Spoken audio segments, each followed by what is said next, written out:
축복날입니다. 성령님께서 오늘도 여러분의 심령 가운데 은혜와 평강으로 함께 해주시기를 주님의 이름으로 축복합니다.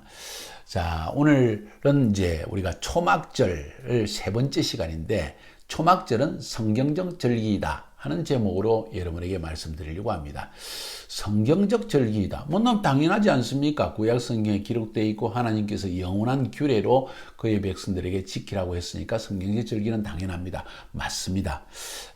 제가 이 말씀을 드리는 이유는 우리 기독교 문화 안에 사실 초막절을 지키는 교회가 있나요? 거의 많지 않습니다. 욤키푸르, 대속죄일은요. 오순절은 그래도 성령 강림절이라서 좀 지키기도 합니다. 그죠?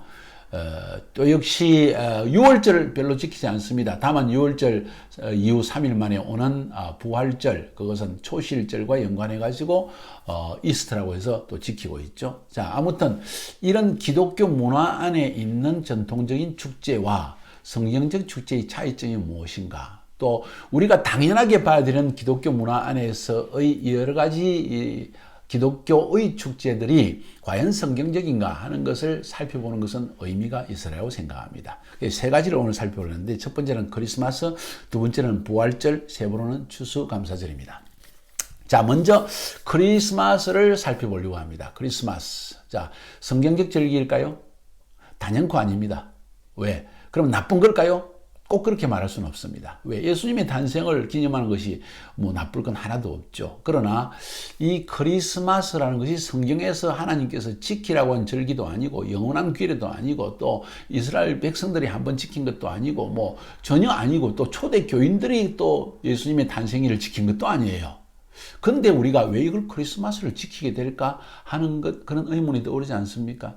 굉장히 중요한 의문입니다. 그 의문에 대한 답을 드리려고 합니다. 우리가 잘 아는 대로 로마 제국이 기독교를 국교로 받아들인 것은 콘스탄틴 황제가 그가 황제가 되어졌을 때 그 어머니에 의해서, 어머니가 꿈을 꾸고 그 꿈에 십자가와 예수님을 보게 되면서 기독교를 영입하게 됩니다. 그러나 해석이긴 하지만은, 학설이긴 하지만은, 많은 학자들이 이야기할 때 콘스탄틴 황제가 주님을 영접했다기보다는 그 어머님의 이야기를 듣고 받아들였을 뿐만 아니라, 그가 그 이야기를 듣고 가만히 생각해 볼 때 그 당시에 로마 제국 안에서 가장 흥황하는 종교가 무엇인가 하는 걸 생각할 때 기독교가 가장 빠른 속도로 성장하고 강인하고, 마치 정말 아무리 핍박을 주어도, 오랜 핍박이 있었습니다. 핍박이 있어도 핍박을 딛고 일어서 막 민중 가운데 활발하게 확장되기 시작했습니다.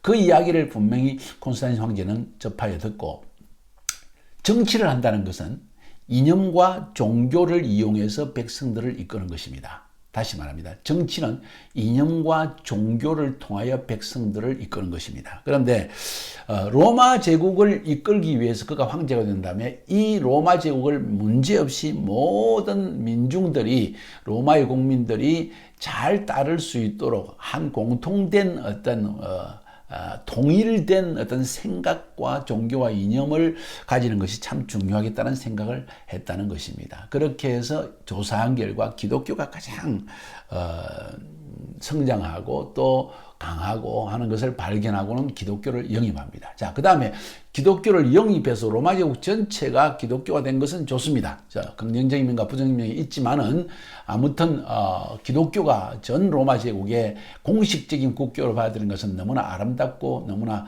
정말 축복적인 일 중에 하나일 것입니다. 그런데 문제는 지금까지 그 당시에 로마 제국 안에 존재하던 이교도적인 축제, 그건 민중축제인데, 사람들은 사실은 거듭나기, 예수 믿어서 완전히 성령으로 거듭나기 전에는 하나님께 헌신한다거나 그러기보다는 문화로서 이 종교를 받아들이는 경향이 많습니다. 그런데 만약 한 국가를 인도하는 황제인 콘스탄틴이 지금 있는 모든 축제도 다 없애버리라, 이교도다, 그리고 기독교만 딱 받아들이라, 성경적 절기만 지켜라, 이렇게 했을 경우에 반란도 일어나고 불평도 일어날 수 있습니다. 그래서 결국은 콘스탄틴 황제는 하나의 타협점을 찾아냅니다. 자, 우리가 기독교를 국교로 받아들이고 이것을 하나의 이념화로 또 사회 정치적으로 사용하면서도 민중들의 불만을 만들어내서는 안 된다. 그래서 그 당시에 태양신, 이교도들이 태양신을 숭배하기 위해서 했던 축제일이 12월 25일이었습니다. 그래서 그날을 쉽게 이야기해서 크리스마스로 바꿔버린 것입니다. 예수님의 탄생일이다 하고 바꿔. 그 이후로 신기하게도 그때 로마 제국이 지금으로 말하면 미국과 같이 선망의 대상이었고 미국 시민권 따는 것처럼 로마의 시민권 따는 것이 천국 가는 티켓처럼 그렇게 느껴지던 때였다는 거예요. 근데 그 로마에서 기독교를 숭상하게 되어지니까 많은 사람들이 기독교로 전향을 하게 되어져서 그래서 일반 민중들 사이에 있는 이 이교도적인 태양신 축제를 예수 탄생일로 바꿔버립니다.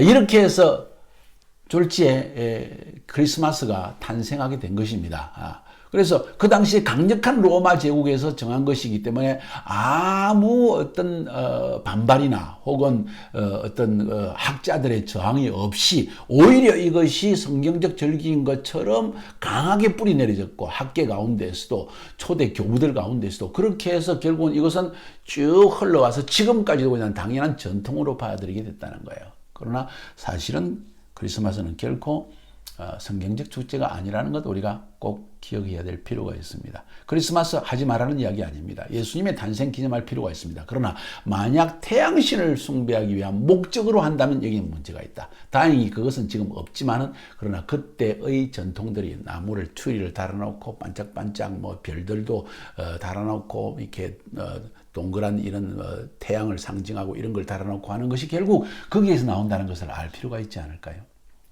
자, 두 번째로 부활절입니다.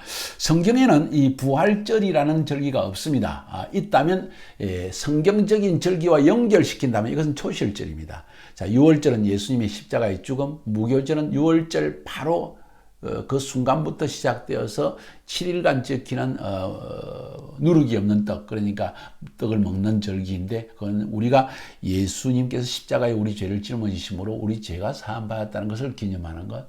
그 다음에 이 6월절로부터 카운트해서 6월절 그날, 그 다음날, 그 다음에 3일째 초실절을 지킵니다. 그 초실절은 예수님이 부활의 첫 열매로서 부활하신 것, 그것을 상징하는 것이기 때문에 초실절이 부활절과 가장 가까운 것입니다. 근데 이 부활절에 대해서 그냥 부활절 하면 좋은데, Resurrection Day, 그죠? 부활절, 부활의 날 이러면 좋은데, 그러지 않고 이스트라고 합니다. 이스트라는 말이 어디서 나왔을까? 성경에도 그런 말 전혀 없습니다, 여러분. 연관되는 말이 있습니다. 좀 이따 말씀드릴게요. 자, 그러면 이게 도대체 어디서 나왔는가? 이스트라는 것은 그 당시에 로마 제국 당시에 여신, 이 성경에 아세라라고 하는 여신이 있죠. 또 아스타롯, 이게 아스타라타입니다. 정확하게는 이 아스타라타라고 하는 중건동의 여신의 이름입니다. 이 여신이 이교도들이 이 여신에게 제사를 드리고 기원을 하면은 그의 풍작을 준다고 생각해가지고 밭에다가 색칠한 계란을 막 장식해서 놓기도 했습니다. 그게 바로 부활절에 계란을 삶아가지고 색칠한 것을 나누어주는 전통이 그때 2000년 전부터 시작된 거예요. 313년 이후니까 1700년 이전에 시작된 거는 죄송합니다. 자, 그러니까 이거 철저하게 이교도적인 축제를 지금 딱 예수님의 부활 시즌과 거의 맞아 들어가니까. 자, 여기서도 말씀드리게 사탄이 예수님의 부활을 딱 흉내내는 거예요. 이 아스타롯, 이건 혹은 성경의 구약성에 있는 아세라 신, 이 전부 다 부활의 신과도 연관이 있습니다. 이게 섹스의 신이고 부활의 신이고 풍작을 주는 신, 다 연관되어 있는 중동의 신입니다. 근데 그 날짜가 교묘하게도 예수님의 부활과 맞는데 이 이교도에서 부활을 믿고 풍작을 믿고 섹스를 통해서 생명이 전달되어져서 부활을 한다는 이런 미신들이, 그런 이교도적인 그것이 어디에 나왔겠어요? 사단이 예수님의 부활을 흉내낸 거예요. 근데 그것을 로마 시대에 하나의 이교적인 축제로서 이스트라는 게 있었기 때문에 그걸 그대로 기독교 안에 받아들여서 부활절로 바꿔버린 것입니다. 자, 예수님의 부활을, 다시 말합니다. 예수님의 부활을 기념하는 것이 결코 죄가 아니고 잘못도 아니고 그만두자는 이야기가 아닙니다. 중요한 것은 우리가 분명한 성경적 근거를 알게 될 때, 성경적 절기를 알게 될 때 우리는 오히려 우리의 신앙의 뿌리를 돌아가서 알 수 있다. 그렇지 않으면 뿌리가 이교도적인 것이면 결국 언젠가는 거기에서 이교도적인 열매를 맺을 수 있지 않을까요? 그런 이야기입니다. 그래서 계란 색치라는 것 사실 굉장히 이교도적인 풍습인데 그걸 계속해야 될 것인가 저도 고민이 많습니다. 자, 세 번째로 추수감사절입니다. 조금 전에 말씀드린 것처럼 성경에는 추수감사절이라는 것이 따로 없습니다. 있다면 그것은 바로 초막절입니다. 그래서 초막절을 혹은 수장절이라고 했습니다. 수장절. 이 수장절은 사실은 영국에서 신앙의 핍박을 피해서 청교도들이 미국으로 미대륙으로 건너갔던 사람들이 하나님께 감사하여서 시작한 것이 추수감사절입니다. 이게 참 좋은 의도이긴 한데 성경적 절기는 아닙니다. 미국의 링컨 대통령이 이것을 발표하고 또 미 전역에서 이 추수감사절을 국가적인 휴일로 정합니다.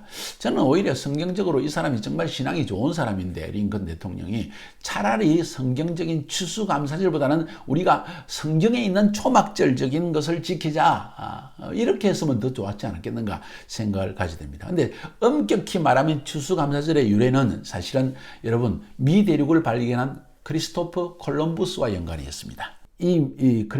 콜럼부스는 누구인가? 유대인입니다. 아버지도 유대인, 어머니도 유대인입니다. 주로 이태리 반도에서 살았던 사람들입니다. 그리고 이제 스페인으로 건너가서 이제 상업들을 하고 어린 시절부터 콜럼부스가 배를 많이 타고 유럽 전역을 다니면서 비즈니스를 배우기 시작한 사람이에요. 1492년도에 미대륙을 발견했는데 1492년은 역사적으로 유대인에게 굉장히 슬픈 날입니다. 왜? 스페인에서 유대인들을 재산을 몰수하고 강제 개종을 시켜서 기독교로 변화시키고 또 뿐만 아니라 유대인들을 추방했던 스페인의 종교재판 그것을 영어로 스페니쉬 인퀴지션이라고 합니다. 이때에 콜럼부스가 스페인을 떠납니다. 그 아버지가 핍박을 피해서 미리 이 아들 콜럼부스를 데리고 그리고 떠나가지고 미대륙을 발견하게 되어지고 그 미대륙에 들어가서 하나님께 감사하는 마음으로서 히브리 성일인 히브리인들의 절기인 추수감사절의 이 숫꽃 그러니까 그죠? 이 장막절, 초막절을 처음으로 지킵니다. 그렇게 해서 사실은 미대륙 안에 어찌 보면 이 추수감사절의 뿌리인 초막절이 시작됐다는 걸 우리가 알 수가 있습니다. 그러니까 결국 이 추수감사절도 초막절인 거예요. 성경적으로 말하면. 그래서 이름도 사실은 추수감사라기보다는 초막절이라고 바꿔야 됩니다. 출애굽기 23장 16절에 보면 맥주절을 지키라. 이는 내가 수고하여 밭에 뿌린 것의 첫 열매를 거두미니라. 수장절을 지키라. 이게 바로 초막절입니다. 수장절. 이는 내가 수고하여 이런 것을 연말에 밭으로부터 거두어 저장함이니라. 모든 곡식을 추수해서 밭에 저장하는 게 추수감사절이에요. 출애굽기 34장 22절도 77절 곧 맥추의 초실절을 지키고 세말에는 그의 마지막에는 수장절을 지키라. 이것도 역시 바로 초막절을 이야기하는 것입니다. 그래서 우리는 하나님이 우리에게 주신 이 성경적 절기를 지키는 것이 훨씬 더 맞지 않는가 하는 생각을 여러분과 함께 합니다. 그래서 오늘 이 부분만 한번 살펴보았습니다. 의미 있는 생각이라고 저는 생각합니다. 여러분들이 이것을 꼭 마음에 묵도하시고 이제 우리가 교회가 성경적 교회로 돌아가자, 초대교회로 돌아가자 이런 이야기를 하는데 말로만 하지 말고 기도 많이 하자, 성경 많이 읽자 이것보다도 성경적으로 모든 것을 바꾸어 나가자 이렇게 해야 되지 않겠는가. 승리하시기를 주님 이름으로 축복합니다.